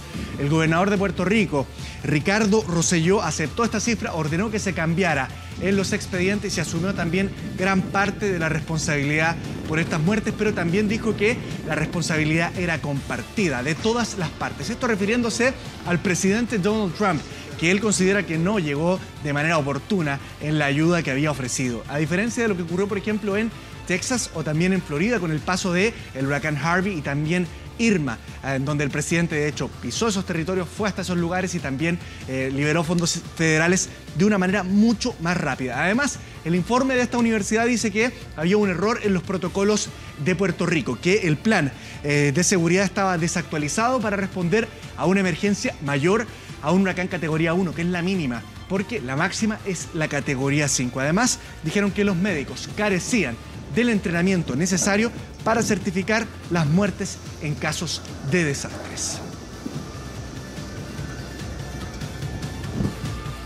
Vamos ahora hasta Grecia, donde un ferry que estaba viajando con más de 1000 personas a bordo se declaró un incendio dentro de él y tuvieron que evacuar a toda la gente que estaba arriba de este barco. Esta embarcación se estaba trasladando desde el puerto griego de El Pireo, que es el más grande del país, hacia la ciudad de La Canela, en la isla de Creta, La Canea, digo, y en su interior viajaban 875 pasajeros y 141 tripulantes. En total, 1016 personas que tuvieron que bajarse. Afortunadamente, las autoridades dijeron que no se reportó ningún herido y toda esta evacuación se hizo por una escalera lateral, mientras que todavía había humo y también fuego dentro del ferry. No se sabe lo que causó el incendio, pero hasta el momento sí se sabe que se habría generado en uno de los camiones que transportaba este ferry. Vamos ahora a la frontera de Brasil con Venezuela, donde el presidente de este país, Brasil, ordenó desplegar al ejército. Esto en medio de esta crisis migratoria que se está viviendo en Brasil, también en Perú, en Colombia y en otros países a causa de la grave crisis que está enfrentando Venezuela en prácticamente todos los ámbitos. Temer dijo que el objetivo de esta medida era ofrecer seguridad a los ciudadanos brasileños y también a los inmigrantes venezolanos que están llegando hasta esa parte de Brasil. Anunció además que él va a buscar ayuda internacional para poder arreglar esto que él calificó como una amenaza para la seguridad y la armonía de América del Sur. Por otra parte, el gobierno también brasileño habilitó aviones para trasladar a los venezolanos que han llegado hasta esta parte del norte de Brasil hacia distintas partes del país y así disminuir un poco la tensión que hay en ese lugar. La capital del estado de Roraima, que es donde han llegado casi todos los venezolanos, tiene más o menos unos 320.000 residentes. Hablamos de la ciudad de Boa Vista y han llegado cerca de 30.000 venezolanos. 2.000 de ellos están en situación de calle. Esta realidad ha aumentado muchísimo la tensión entre los residentes de Boa Vista y los venezolanos. De hecho, hace poco más de una semana, algunos residentes de esa ciudad quemaron y destruyeron un campamento de venezolanos. De hecho, además, el presidente Nicolás Maduro hizo un llamado a que los venezolanos volvieran a su país y fíjese lo que dijo. No puede ser que algunos de los venezolanos que se han ido a lavar posetas al exterior, lo digo, aunque le duela a quien le duela, se han ido como esclavos económicos al exterior. Y los gobiernos de derecha de esos países, vénganse para acá. Y ahora los persiguen, los discriminan, los esclavizan, los desprecian. Ahí está, bien. Bueno, este también es una historia que nos llega ahora desde Europa, donde un barco pesquero británico chocó a un pesquero también, pero francés. Esto en medio de una guerra que lleva varios años ya en medio del Canal de la Mancha. Los detalles los vamos a tener al regreso, al igual que también el baile de Theresa May y otras noticias internacionales a la vuelta de esta pausa.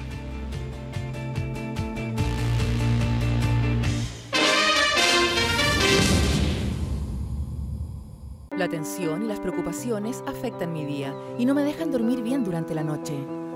Gracias a Neurexan, hoy me siento relajada, tranquila y duermo mejor.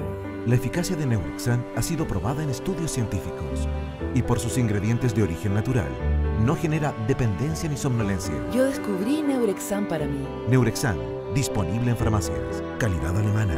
Shell. ¡Empezó lo ocurrible! Descuentos para perder la cabeza. ¡No te los pierdas!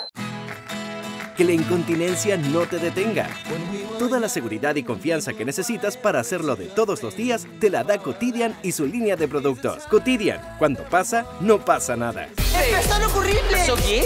Apúrate, solo por pocos días. 30% de descuento en calzado mujer, hombre infantil con tarjeta Ripley. ¡No te los pierdas! Canal 24 Horas, número 1 en los hogares de Chile. Información. Compromiso. Veracidad. Gracias a ti, nos hemos convertido en líderes en sintonía.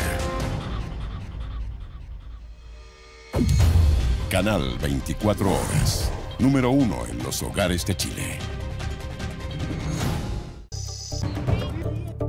Sabemos que debes estar informado. Y hay preguntas que son claves. Sabemos fundamentalmente. Porque el mundo no para. Estamos en información fundamental para la economía de tu hogar. Salud y bienestar para tu día a día. cultura y espectáculos. Soy Mauricio Bustamante. Soy Andrea Aristegui. Mantenerte informado es nuestro sello. Un referente mundial en astronomía. Investigaciones en lo más profundo del océano. Innovadores desde el fin del mundo. La ciencia chilena en Canal 24 Horas. Exploradores del átomo al cosmos. Miércoles, 16:30 horas. Con Nicolás Vial.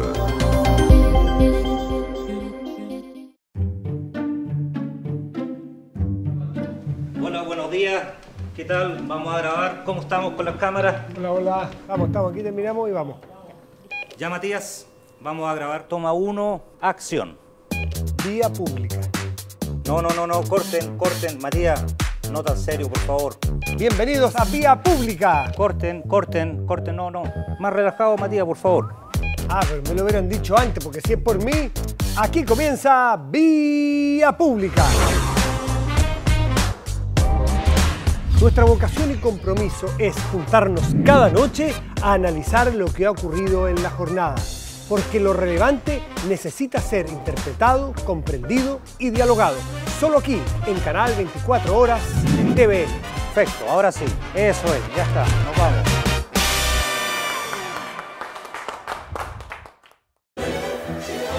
De lunes a domingo, toda la actualidad deportiva de Chile y el mundo la tienes en Canal 24 Horas, sin miedo. Somos los líderes en noticias deportivas, información, opinión y análisis. Porque decimos las cosas tal como son, sin miedo. Hola, ¿cómo les va? Vuelve Pedro Carcuro a las entrevistas en profundidad. Bienvenidos a una nueva temporada del Sillón. Actualidad, deportes, política, espectáculos en una conversación abierta. El Sillón de Pedro está en Canal 24 Horas, domingo, 20:30 horas. Tecnología, ciencia, innovación y sustentabilidad. Todo esto y más en Avances, Visión Futuro, domingo, 12:30 horas.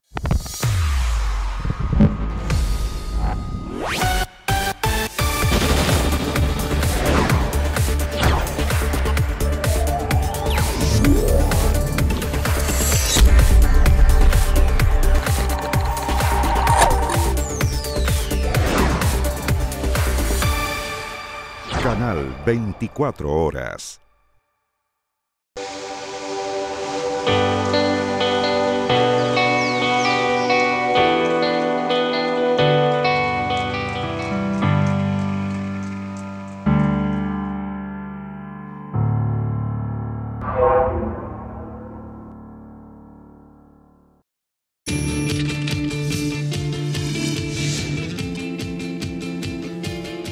Seguimos revisando entonces noticias del mundo en el Canal de la Mancha, donde un barco pesquero británico chocó a uno francés, esto en medio de una guerra que lleva varios años ahí, por los mariscos que hay en esa zona del mundo. Una filmación del último episodio de Violencia muestra este choque, en donde además queda atrapado un tercer barco en medio de los dos más grandes y los marineros franceses le lanzan piedras al barco británico.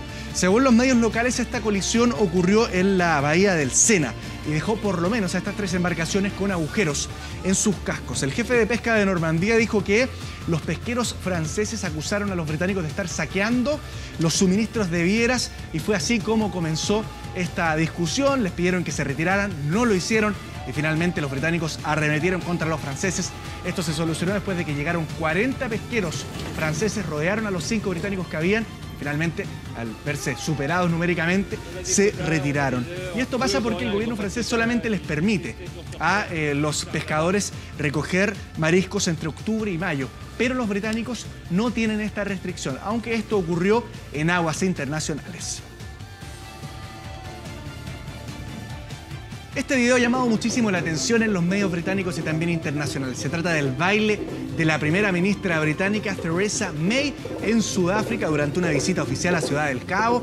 Ahí la recibieron unos niños en un colegio con una coreografía y ella se animó a seguir el baile también, mostrando un poco de cercanía más bien con ellos. Algunos han publicado memes, se han reído un poco de la primera ministra, pero algunos celebran este cambio que ha tenido ella, porque generalmente tiende a ser muy reservada, muy seria, muy ceremonial, una mujer bastante dura, y en esta oportunidad muestra otra faceta, e incluso después de una reunión que tuvo con las autoridades del colegio, les pidió permiso para poder participar en un segundo baile. ¿Qué tal? Ahora, más que bailar, da la sensación que lleva el ritmo, digamos. Sí. No vamos a decir que hizo una coreografía. Algunos decían en los memes que estaba anclada al piso con uno de sus pies.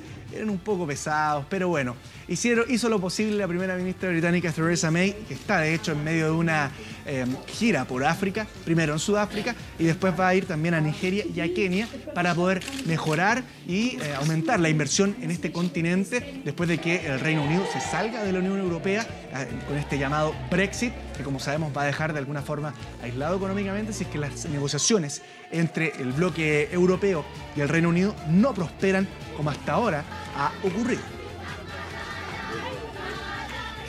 Esta imagen también es sorprendente. Miles de abejas invadieron Times Square allá en Nueva York y en particular un carrito de venta de hot dogs, uno de los muy clásicos que hay en las esquinas neoyorquinas. Eran cerca, escucha bien, de 30.000 las abejas que se posaron sobre este paraguas, sobre esta sombrilla del carrito de hot dogs y todavía no saben qué fue lo que las instó a llegar hasta ese lugar, qué las atrajo hasta la sombrilla. Pero fue sobre ese puesto específico, nada más. Fue en Times Square completa, pero ya después se concentraron en ese lugar. Basta que llegue la abeja reina por el aroma, por el color, y ahí llega el resto. Exactamente, Mauricio. Y duró más o menos una hora. Entonces, las personas estaban muy preocupadas. Algunas dijeron que eran alérgicas a las abejas, así es que se alejaron un poquito, se quedaron en una distancia prudente, pero grabaron el fenómeno y tuvo que llegar el Departamento de Policía de Nueva York con una unidad especial a aspirar estas abejas con mucho cuidado y las trasladaron de manera muy cuidadosa también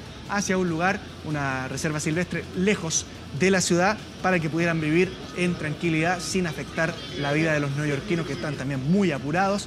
Así es que este incidente fue fotografiado, fue grabado por muchas personas y existe esta brigada encargada de este tema, que de hecho ya tiene una cuenta de Twitter, tiene casi 4.000 seguidores y son los que finalmente se encargaron de localizar en otra parte a las abejas. Vamos ahora a España, donde más de 20.000 personas llenaron las calles del municipio de Buñol para participar en la tomatina, una de las fiestas más conocidas internacionalmente de España. Se utilizaron más de 145.000 kilos de tomates maduros que ellos se lanzaron durante varias horas. Estuvieron también varias horas al sol esperando en las calles de este municipio y ahí los mojaban los organizadores para que pudieran refrescarse en pleno verano del hemisferio norte. La fiesta partió a las 11 de la mañana, 145 toneladas se utilizaron y se repartieron entre todas las personas más o menos unos 70 tomates por cada uno. Así es que pelearon, se magullaron, pero nadie se hizo daño afortunadamente. Y además, lo que dijo la alcaldesa de este municipio es que dispusieron distintos puntos violeta, así fue como los llamaron, para que cualquier persona que tuviera una emergencia, o en particular cualquier mujer que se sintiera acosada, pudiera comunicarle inmediatamente lo que estaba pasando a las autoridades. Recordamos que hubo una situación de abuso sexual, de violación, dicen, incluso allá en los Sanfermines que se realizan también en España, en el caso conocido internacionalmente como La Manada. Finalmente liberaron a estos jóvenes que violaron, 5 jóvenes amigos a una muchacha, porque solamente la Corte consideró que era abuso sexual y no era violación. Claro, eso ocurrió en San Fermín, digamos, pero es una fiesta casi tan popular como... Exactamente. Son miles de personas que llegan hasta estos lugares para estas fiestas en particular. Y vamos a terminar también en España revisando una noticia que ha llamado mucho la atención. Una ciudad de Galicia, en el norte del país, decidió instalar el primer paso de vaca, dicen ellos, porque consideran que las cebras no los representan. El ayuntamiento de la ciudad portuaria de A Coruña... Un chiste gallego, ¿no? Sí, o sea, tratamos de no seguir fomentando este estereotipo que muchas veces se repite, pero es algo que se sale de la norma, por supuesto, y lo inauguraron durante la madrugada del día de hoy. En la noche pintaron las calles sin decirle a nadie y fue el ayuntamiento de la ciudad que le permitió a una empresa lechera reivindicar la especie que serían las vacas con esta actividad. Es parte de una promoción en el fondo, pero como elemento simpático igual ha dado la vuelta. Tengo la curiosidad ahí por ver en la imagen cómo queda el paso. Ah, sí. Claro.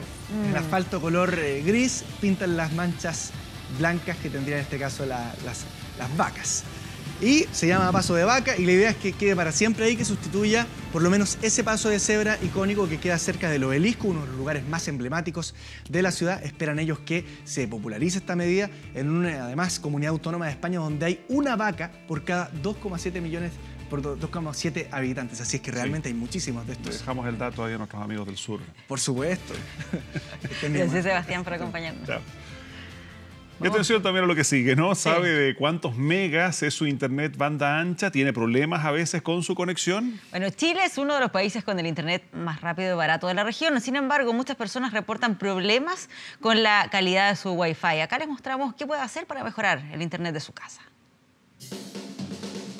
Subimos fotos, navegamos en redes sociales, vemos tutoriales, chateamos, trabajamos, en fin. Internet se ha convertido en un servicio básico que cada día demanda mayor velocidad de conexión. Estamos hablando del 70% de la población que tiene internet y estas tecnologías tienen muy buena velocidad y por lo mismo el precio por mega es bastante aceptable y cercano a los países OCDE. Si hablamos de velocidad, la banda ancha chilena tiene un buen desempeño a nivel global. Según el ranking de Ookla, estamos en el puesto 32, con 48 megas de descarga promedio. Muy parecido a Inglaterra, que está en el lugar 30, Irlanda, que está en el lugar 31, por sobre Finlandia, por ejemplo, por sobre Polonia y muy por sobre cualquier otro actor de Latinoamérica. Y si hablamos de precio, los chilenos pagamos en promedio $0.4 por mega, menos que Alemania, México y Brasil. Pero no todo son buenas noticias. Tenemos gran población de Chile que no tienen internet de banda ancha. Estamos hablando de 100 comunas donde 95 de cada 100 hogares no tienen conexión alguna.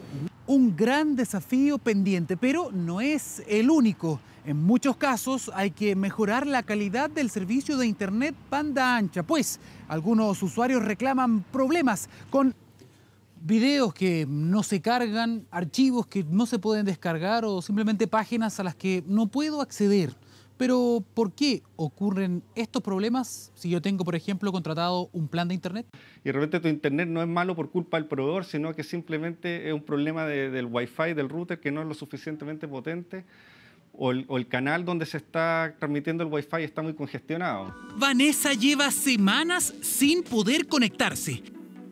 Ella tiene un plan de banda ancha que nunca, nos dice, ha funcionado bien. Quisimos saber qué le pasaba y para eso llevamos a un especialista hasta su casa. Por el tema del internet. Sí, por favor, muchas gracias. Vamos a hacer las pruebas de conexión. Primero vamos a hacer una medición en qué estado está la conexión de internet, para luego ver si podemos mejorarla con algún otro router. A primera vista, nuestro especialista detectó varios problemas. En este caso, este es tu modem router que tiene instalado acá, y este es el que te da la señal de Wi-Fi. La primera recomendación, para todos los que están viendo, que los routers no pueden ir en la modalidad que está puesto así en un rincón. No pueden ir como la araña, no pueden estar ahí. Siempre tienen que estar alejados a lo menos unos 20-30 centímetros de las paredes. ¿Por qué? Porque la señal que está acá choca en las paredes.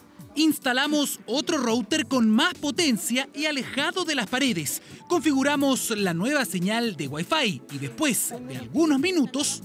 La conexión ahora es estable. Puedes ver en tu computador que tu conexión de internet, si puedes ver una página de YouTube en un navegador, tú me decías que no podías ver nada. Ahí puedes colocar YouTube y puedes ver que, mira, te carga inmediatamente. Si usted siente que su internet anda más lento de lo normal, le damos otro consejo.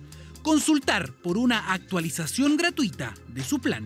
Los planes de internet, hay mucha gente, muchos clientes que los mantiene por años y paga la cuenta y paga la cuenta. Pero la tecnología ha ido avanzando y las compañías, incluso por el mismo valor que estoy cancelando ahora, podría tener el doble de megas que tengo contratado. De todas maneras, la mejor forma de comprobar la calidad de su conexión Wi-Fi es medir usted mismo la velocidad del servicio. En 24horas.cl podrá encontrar una completa guía para que conozca la calidad del Internet que usted ha contratado.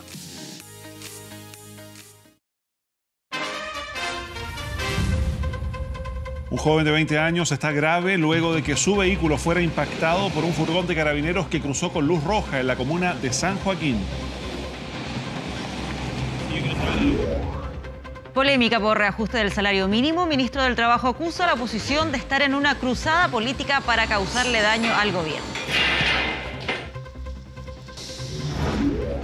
Y más de 70 adultos mayores fueron los primeros en recibir el aguinaldo por parte del Estado. El pago de 18.874 pesos será entregado a 2 millones de pensionados durante septiembre.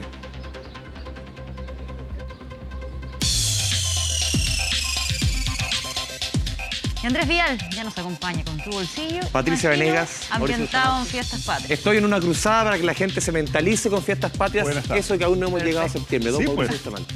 Cuenta regresiva. Exactamente. No termina agosto.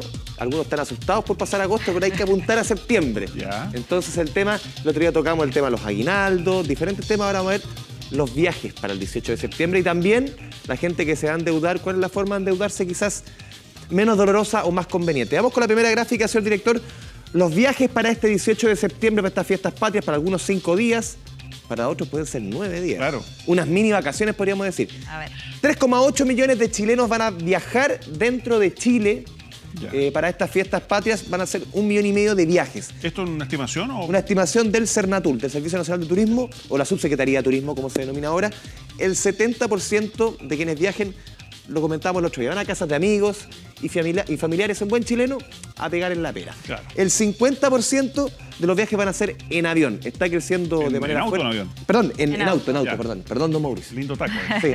Lindo taco, bueno, ocurre todo, es un clásico los fines de semana largos. Varios días libres, por lo tanto ahí se puede programar para no tener que... Exactamente. Pero el problema iba a ser en la salida, porque salen todos evidentemente el día viernes, antes del feriado largo. El regreso. Y el regreso yo creo que va a ser más parcelado ahí. Ojalá.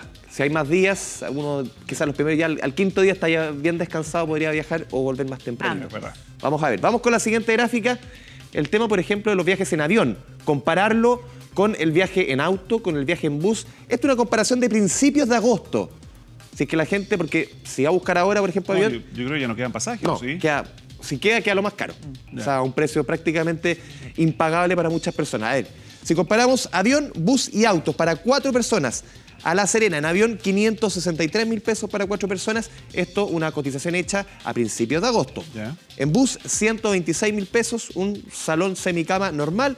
Y en auto, benzina 93 octanos a 800 pesos el litro, 76.000 pesos para 4 personas. O sea, claramente el avión, pese al low cost, sigue siendo bastante más caro porque el low cost es no siempre para temporada alta y hay que comprarlo con 3-4 meses de anticipación para encontrar un precio como lo dice el nombre, de realmente bajo costo. Concepción, por ejemplo, a la capital de la región del Biobío, en avión 391.000 pesos para 4 personas. Es más barato y eso que está más o menos a la misma distancia. Hay un tema, yo te diría que sí. Hay más alternativas tal vez. Hay más alternativas, exactamente, hay más oferta a Concepción y eso hace que el precio caiga. En bus es prácticamente muy similar a La Serena y en auto lo mismo en benzina, 76.000 pesos. El avión sigue siendo más caro. Vamos con la siguiente gráfica. Seguimos desmenuzando, por ejemplo, cuáles son los destinos más recurrentes de los chilenos que tienen la suerte de viajar en avión. Lo decíamos prácticamente, yo diría el 90% entre bus y auto.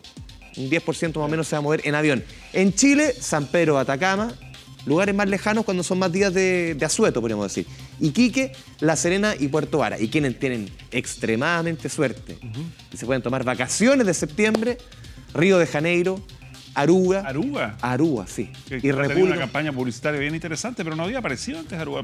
En algunas agencias dicen, en Río de Janeiro la venta de pasajes creció más de un 100%, a Aruba cerca de un 80%. Obviamente cuando antes era menos visitada y se inicia una campaña fuerte, sube en porcentaje, por ejemplo, las visitas a Aruba. República Dominicana también ha crecido un 30%. Esto para los pocos que tienen la suerte de viajar en avión y al extranjero. Lo decía al comienzo de este espacio, el tema del endeudamiento. ¿Qué conviene endeudarse? A ver, siempre hay que decir que el endeudamiento por sí no es malo. Lo que es malo es endeudarse mal o sobreendeudarse. Vamos con la gráfica, señor director. Estos son números presentados por el Servicio Nacional del Consumidor. El año pasado, a esta misma fecha, los números prácticamente no han cambiado. Un avance en efectivo. A ver, una persona que pidió, en promedio en septiembre vamos a gastar 197.000 pesos por hogar. Si una persona, por ejemplo, para pagar ese monto, pide 200.000 pesos a 12 meses, lo más caro, lo más barato, va a pagar 15.000 pesos más o menos en intereses. De 200.000 pesos paga 215.000 en 12 meses. La más cara, 504.000. Siempre está eso. ¿Ah? Diferencia enorme. Muchas tarjetas, muchas multitiendas que pagan a ese nivel. Es un estudio realizado el año pasado, por eso no puse la multitienda, porque el año pasado, yo imagino que estos números, este estudio el CERNAC lo va a actualizar, pero ya el año pasado no podría haber diferencias en términos de interés. El más barato cobraba 15.000 pesos en un año, el más caro prácticamente 304.000. Hay que cotizar, por lo menos en 3-4 partes, hay que mirar el famoso CAE, la carga anual equivalente, en el momento de pedir un avance en efectivo, pero siempre el avance en efectivo es la fórmula más rápida, que inmediatamente te entregan la plata sin mayor trámite. Hay que tratar de darse la vuelta un poquito más larga, cotizar, demorarse por lo menos una semanita en recibir la plata. Vamos con la última gráfica que hemos preparado. Por ejemplo, en comparación, dicen los expertos, cuando uno necesita la plata rápida, es más útil, por ejemplo, la tarjeta de crédito. En 5 casos, medidos por el CERNAC, prácticamente en 4, el 80% de los casos es más barata la tarjeta que el avance en efectivo. Así que hay que tener mucho ojo. Si tiene las dos opciones, siempre la tarjeta antes que el avance en efectivo. Pero lo principal aquí es endeudarse bien. No hay que satanizar el endeudamiento, sino que endeudarse bien. Mauricio Bustamante, Patricia Venegas. Así es. Gracias, Andrés. Que le vaya bien. Chao, chao. Nosotros con esto vamos a una muy breve pausa y ya regresamos con más aquí en 24 tarde.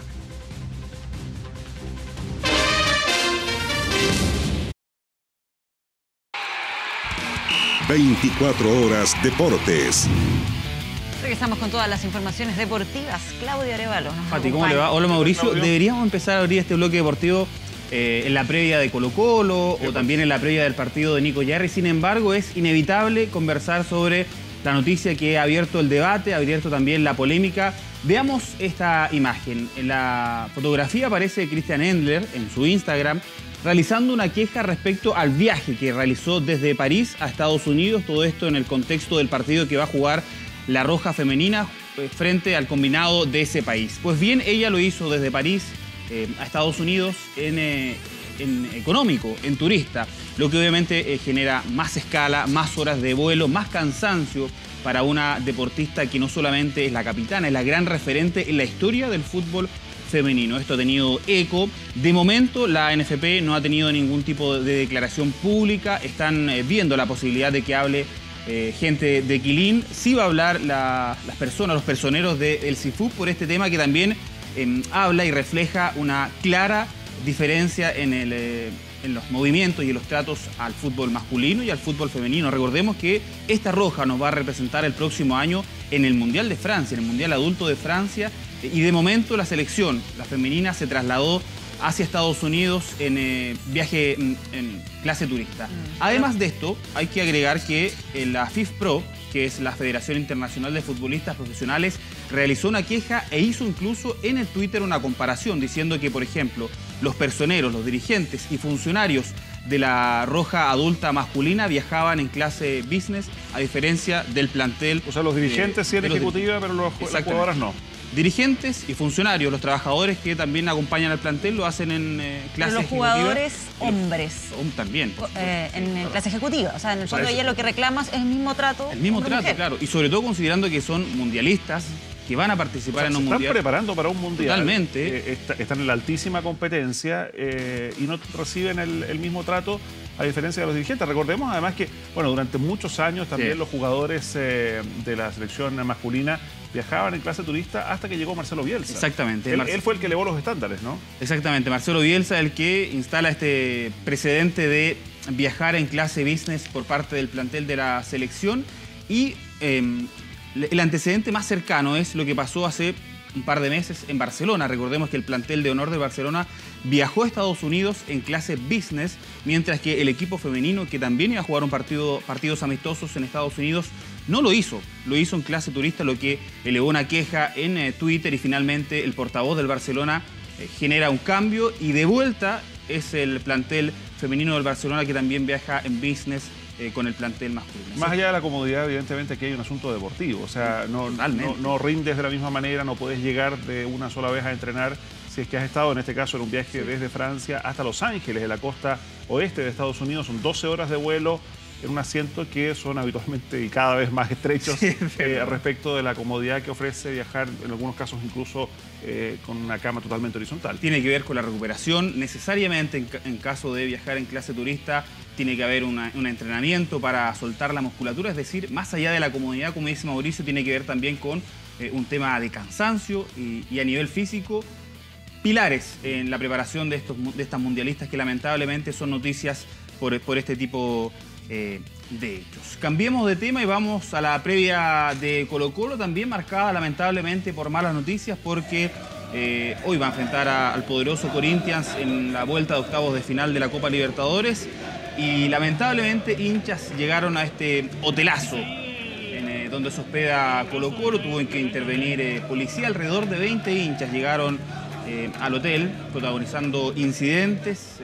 Otra vez noticia por parte de hinchas chilenos en el extranjero. Han sido varios los capítulos lamentables que hemos vivido a raíz de estos incidentes. Decíamos, en las puertas del hotel de concentración, un grupo de 20 fanáticos ingresó al recinto, ante lo cual lamentablemente debió actuar la policía brasileña. En cuanto a lo futbolístico, ya lo decía Héctor Tapia, es el partido más importante de los últimos 20 años para Colo-Colo, 21-45 en el Arena Corinthians. Hay expectativa, hay ilusión, de algo también ayuda en la confianza haberle ganado a la Universidad de Chile en el último Superclásico. Revisemos cómo va a plantear el esquema Héctor Tapia en este partido fundamental para clasificar a los cuartos de final de esta Copa Libertadores. Con Orión, Saldivia, Barroso, Insaurral de la línea de 3, Opaso, Baeza, Carmona, Damián Pérez, Jorge Valdivia. Fundamental lo que haga el mago esta noche allá en Sao Paulo. Vamos a ver si responde lo físico, al menos a nivel nacional lo ha hecho. Y el delantero, obviamente, Esteban Paredes y Lucas Barrios. Oye, y recordar que Héctor Tapia no va a poder estar en la banca. Sí, es verdad. También vamos a ver cuánto influye esta ausencia en el acontecer del partido, en el transcurso del partido, porque recordemos que, por ejemplo, la U cuando cayó frente a Cruzeiro, cuando cae 7-0, tampoco estaba Ángel Guillermo Hoyos. Exacto, recordar que Héctor Tapia fue sancionado por la Conmebol horas antes de este partido por un retraso ocurrido en el partido de ida. Sí. Bien, sigamos revisando información y lo comentábamos a inicio de este bloque deportivo porque en algunos minutos, 16:30 horas, en el Kurt Grandstand va a enfrentarse Nicolás Jarry y John Isner, este gigante estadounidense. Luego recordemos que el chileno venció al alemán Peter Gochowicz por 7-6, 4-6, 6-1 y 7-5, logrando avanzar a esta segunda ronda del último Grand Slam de la temporada. Lo comentaba Mauricio antes de comenzar este bloque. Atención a las altas temperaturas. Sí, a esta hora en Nueva York ya hay 33 grados y para la hora del partido podría llegar a 36. Recordar que ayer hubo un tenista argentino que se tuvo que retirar en medio de un partido por un golpe de calor. Acá, a diferencia de lo que ocurre, por ejemplo, con el Abierto de Australia, no hay regulación respecto de las temperaturas. Y hay quienes, de nuevo, desde el punto de vista estrictamente deportivo, sostienen que no es para nada recomendable jugar. Recordemos, son 36 grados a la sombra los que se miden, mucho más ahí en el cemento de Frágil Meadows. Entonces, el choque entre Nicolás Jarry, 42 del ATP, y John Isner, choque de gigantes en el US Open. Y para terminar, y a propósito de este torneo, ha sido también comentado, polémico, lo que le pasó, esta indignante amonestación que sufrió Alice Cornet por dar vuelta a su polera en un partido del US Open. Fue el juez de línea que la recriminó, la amonestó, justamente porque quería cambiarse la vuelta, darle... Es que la tenía al revés. La tenía al revés solamente, claro. Se quitó su camiseta por algunos segundos para dar la vuelta en un partido de la segunda ronda. La raqueta gala regresó a la pista luego de un pequeño break por el calor durante el partido contra Johan Larsson, pero lo hizo con la polera invertida. Por esa razón, al notarlo, se la quitó en la misma cancha, pero la umpire, Christian Rack, la sancionó con una violación a los códigos, pues en las normas del torneo femenino eso se considera una conducta antideportiva, a diferencia de lo que pasa con... ¿Pero bajo qué argumento? ¿Por exhibicionismo? ¿Cómo dice? Conducta antideportiva solo. Ya, así de amplio. Se castiga con un warning, con una tarjeta amarilla en el fútbol. Así es que, y eso no pasa con los hombres, lamentablemente. Exacto. Así es que, bueno, lamentablemente, noticias deportivas con las mujeres, pero vinculadas a la mala deportiva. Muy bien, pues gracias, Claudio. Preocupados, atentos a lo que pase con Jarry y también con Colo-Colo en la noche. Así es. Que esté muy bien. Gracias. Chau, chau. Nosotros vamos a una breve pausa, ya regresamos con más noticias. Sigue con nosotros.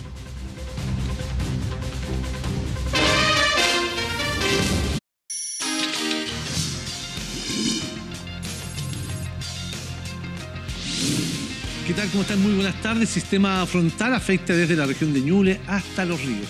También, por supuesto, inestabilidad postfrontal y bastante frío en la zona de Magallanes. De inmediato revisamos el pronóstico para esta tarde. El cielo en la zona norte se mantiene prácticamente despejado de Ica y Iquique. Hay bastante nubosidad en algunos sectores. De todas formas, se vuelve a nublar en las próximas horas. En Copiapó, 20 grados, cielo claro, y La Serena, nublada con 15 grados. La región de Valparaíso, máxima de 15, nuboso, a rato algunos pequeños quiebres de la nubosidad. En Rancagua 15 grados, en Talca, atención amigo de Talca, 9 grados, precipitaciones pero en la costa de esta región a fines del día. En Chillán y Concepción máxima de 13 con chubasco. Continúan los chubascos en la región de la Araucanía y de Los Ríos. Para Valdivia 10 grados, 11 en Temuco. En Osorno, Puerto Monquillón, máxima bastante baja, no más allá de 8 o 9 grados y el cielo parcial. La región de Aysén también con una máxima bastante baja, 7 grados. En Chile Chico 8, cielo claro. En Puerto Natales, Punta Arenas y Puerto William, precipitaciones de agua, nieve y de nieve. Las máximas no van a pasar de los 3 grados. Los pronósticos insulares, la Rapa Nui, 22 grados parcial. Archipiélago Juan Fernández con chubasco en la noche. Y la península antártica, 5 grados bajo cero, solamente nubes. Veamos qué pasa en la región metropolitana. Mucha atención. Esperamos nubes parciales. Sin embargo, el sector de Curacaví y Melipilla, sector poniente de la capital, muy nuboso, con algunos quiebres ocasionales. Las nubes nuevamente llegan hacia fines del día. En la Florida, 20 grados. Atención, San José de Maipo, 23. Melipilla, 14 y Curacaví, 15 grados. Los próximos días, presta atención. Mañana jueves, cielo nublado también el viernes. Me detengo algunos segundos. El sector sur de la región metropolitana, Paine, el sector de Buin, San Bernardo, mañana en la tarde puede tener algunos chubascos muy débiles, también el sector oriente, incluso hasta Colina, todo lo que es precordillera y sector sur. Algunos chubascos no más allá de 1 o 2 milímetros, hacia fines del día. Sin embargo, el centro de Santiago, no. El día viene la misma situación, hacia fines del día, estos mismos sectores con algunos chubascos y siempre una cantidad inferior a los 2 milímetros. El día sábado parcial, domingo y lunes, cielo claro, las máximas el fin de semana sobre los 20 grados. Hoy entre los 14 ya hasta los 23 grados. Buenas tardes.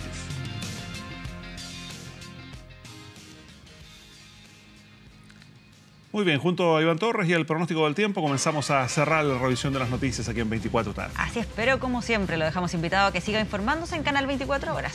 Gracias por acompañarnos, buenas tardes.